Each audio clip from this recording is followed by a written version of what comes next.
I think for me, the show is interesting too, because we're all a bit burned out on superhero things, aren't we? Like, no offense to all the people who do that stuff.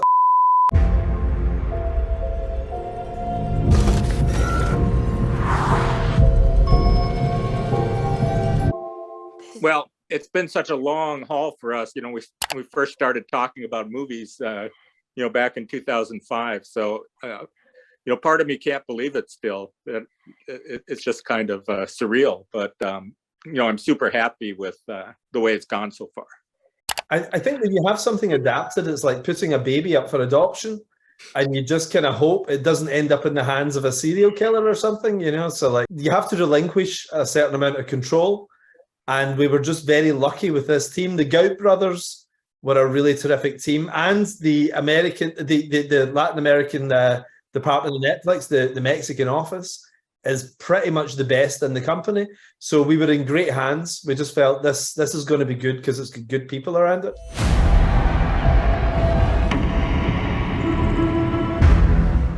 Well, that was actually Netflix's decision to set it in Mexico, and it was a genius idea because the other producers, before I sold the company to Netflix, I'd talked to a lot of other producers. Peter and I had spoken to a lot of people over the years who wanted to set it in America, and no take was very good. Like we both talked about it a lot, and we were never impressed with anything we heard. Somebody wanted to make it like Twilight, where it was like Jesus and the Antichrist both in love with the same girl and everything. Just terrible versions of this. But Netflix, the Mexican office had such a great take. They were like, number one, religious culture, just means so much more in that part of the world than it does in America, where religion has really faded. Church attendance is lower. So a movie like The Exorcist had incredible power in 1973, but now 50 years on, it doesn't have the same power it would have had. Whereas in that part of the world, like me, there's a lot of Catholics, and it actually still has an incredible resonance. So I thought that was a really smart idea to set it in a place that is culturally, very religious, and with the most beautiful iconography, stuff that we had imagined, but also stuff we could never have imagined too. And it ended up being something really special, something we're really proud of, and it feels authentic instead of some cheesy American horror, I think. People are always going to be looking for us. Just trying to keep you safe. Mark is such a great writer in comics.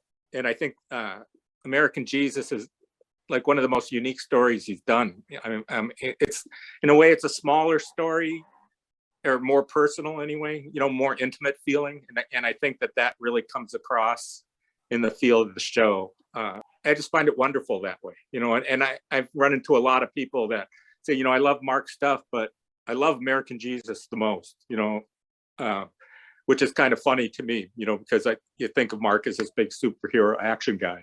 And I just think the fact that it meant a lot to Mark to write it, I think, really comes across. Well, I think for me, the show is interesting too, because we're all a bit burned out on superhero things, aren't we? Like, no offense to all the people who do that stuff, but there's such I know even the good ones are dwarfed by just the sheer enormity of the stuff out there, that even as a guy who's loved this my whole life, I don't really even watch superhero things anymore. There's just too many of them. So it's kind of refreshing to see another aspect of comic books. Like, comic books is a medium and not a genre. So the idea of doing something odd like American Jesus, a sequel to the Bible in a weird way, I think hopefully that'll be really interesting and unique for people. Just trying to keep you safe. The name. I mean, when Mark first told me the name American Jesus, I mean, that was like enough to sell the book. It was just such a great name, So when they talked about moving it to Mexico, I was like, well, that's the coolest thing about it was that name, but the fact that they pulled it off so well, that I don't even miss it. I think that's like really for me the biggest difference between the series and the comic. Well, what I love is actually the similarities are funny, because it's quite a universal story, you know, like if you, not to compare Peter and I to Shakespeare or anything, you know, but there's a million ways of doing Hamlet. You know, you can set Hamlet in any country in the world and set it in any time. You know, there's a universality to the story. So the fact this is a coming of age story about a little boy who finds out he's the returned Jesus Christ, you know, is something that kind of works anywhere, you know, and it just so happened to work best of all in Mexico. You know, sometimes in life the stars align and somebody's out there looking after you. And I think this is one of those times. There was a million bad versions of this, and I think we got the best possible one.